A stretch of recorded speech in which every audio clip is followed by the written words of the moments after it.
हम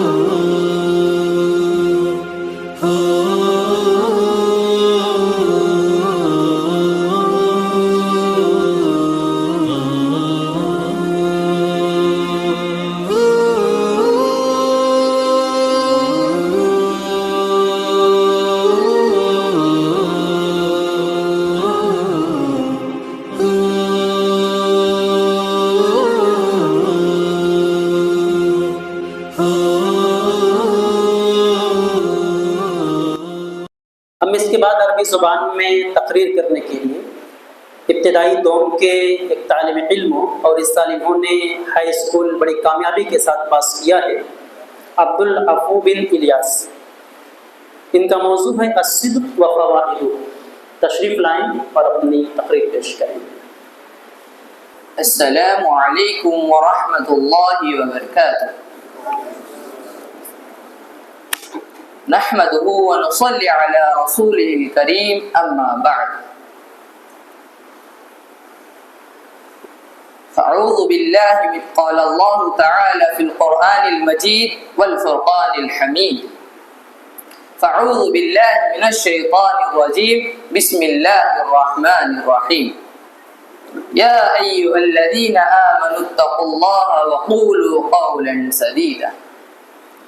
رئيس الحفلة المؤقر وأساتذتنا العظام والضيوف الإكرام وإخوات في الدين، إني أريد أن ألقي أمامكم خطبة مختصرة حول الموضوع الصدق وفوائده.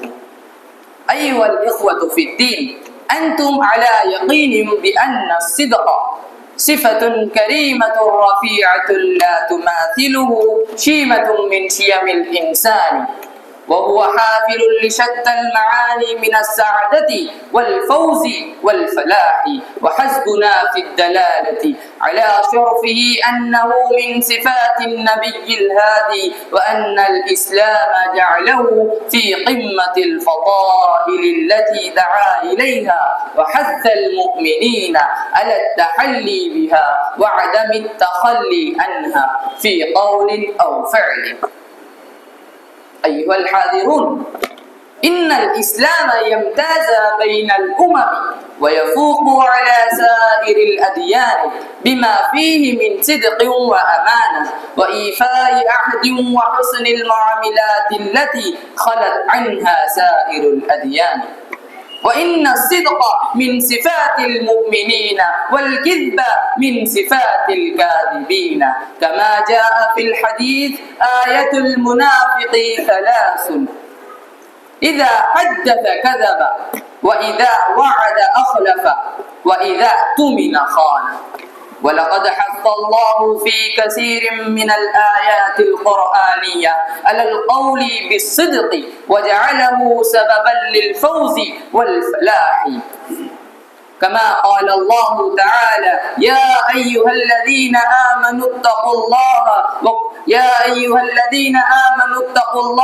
وقولوا قولا سديدا يصلح لكم أعمالكم ويغفر لكم ذنوبكم، ومن يطع الله ورسوله فقد فاز فوزا عظيما. وحرض على المرافقة مع الصادقين، كما قال الله تعالى: يا أيها الذين آمنوا اتقوا الله وكونوا مع الصادقين.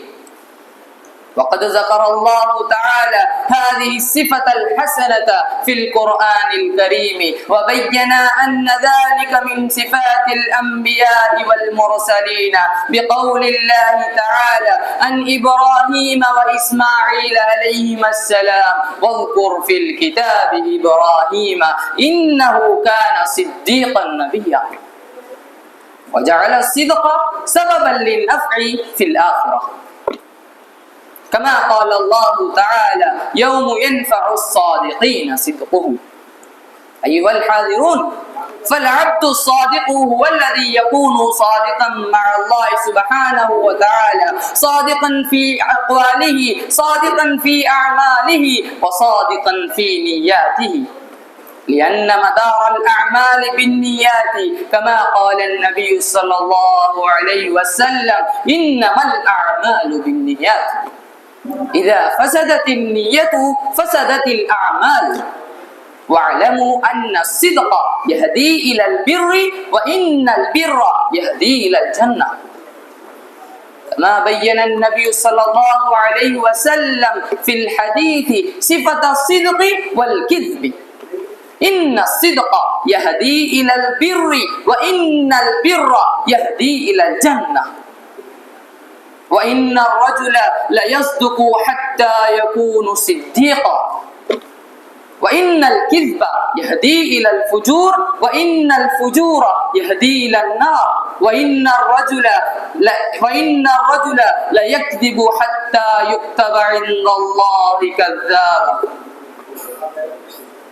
أيها الإخوة، من خلال هذا البيان وضحت أمامكم أهمية الصدق وشناعة الكذب. هلموا نستمع فوائد الصدق لراحة الضمير وطمأنينة النفس، لقول الرسول صلى الله عليه وسلم: الصدق طمأنينة النفس، والصدق هو الفوز بمنزلة الشهداء، كما قال النبي صلى الله عليه وسلم: من سأل الله الشهادة بصدق بلغه الله منازل الشهداء وإن مات على فراشه. الصدق يسبب المغفرة، حيث أن الله غفر لكعب بن مالك رضي الله عنه خطيئته لأجل صدقه. الصادقون هم أحباب الله المقربون. الصدق يرفع الأعمال ويعلي شأنها. الصدق طريق الجنة. الصدق منجاة، والكذب مهلكة. الصادقون محشورون مع النبيين والشهداء والصالحين.